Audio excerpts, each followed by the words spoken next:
Pour cette intervention, je vais avoir besoin d'une caisse à outils standard, d'outils de levage et d'un outillage pour comprimer les ressorts d'amortisseurs. Le remplacement des amortisseurs est nécessaire sur ce véhicule car le manque d'efficacité a été signalé lors d'un contrôle technique.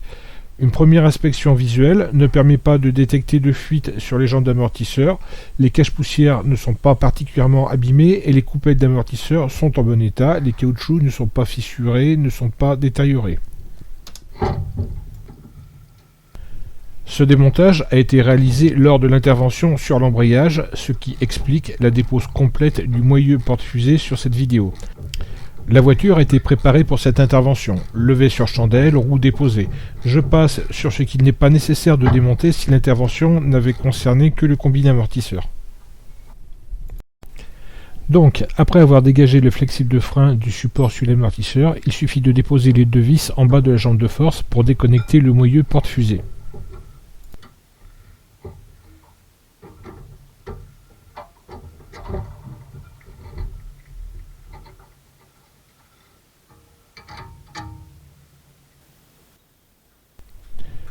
La position de la coupelle est repérée. Selon que cette voiture est équipée ou pas de la direction assistée, la coupelle se positionne différemment pour modifier l'angle de chasse et donc la force de réversibilité de la direction. Une fois déposés, les combinés amortisseurs sont désassemblés. Cette opération est faite prudemment avec un jeu de griffe, seul outil à ma disposition. J'ai pris le ressort du combiné dans un étau et je reste particulièrement vigilant pour ne pas travailler dans l'axe de l'amortisseur. En cas de ripage des griffes, vaut mieux pas être en face.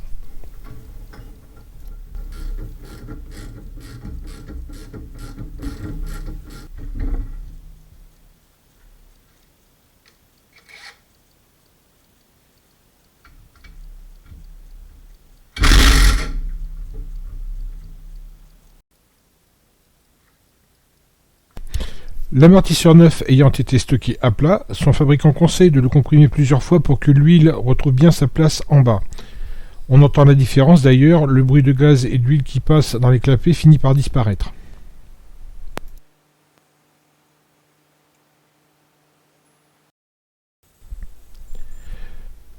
Je remplace le cache-poussière par un neuf, le prix n'en justifiant pas l'économie, ainsi que la butée en caoutchouc qui, elle, était partiellement désagrégée. Le ressort a été nettoyé, il ne présente pas de traces de rouille importantes, il n'est pas cassé.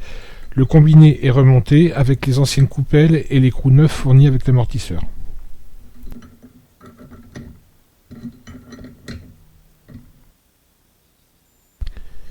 Le combiné est remis en place sur la voiture. S'il y a un sens sur les coupelles, il n'y a par contre pas de côté, les combinés droite et gauche sont ici interchangeables.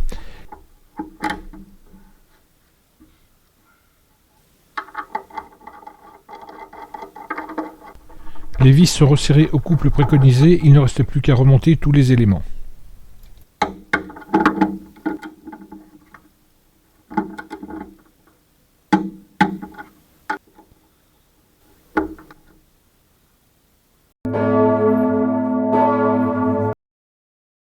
Le remplacement des amortisseurs, je l'ai fait en même temps que l'embrayage de la voiture, et donc j'ai pas absolument tout filmé, et cette partie-là, je l'ai zappée. Voilà.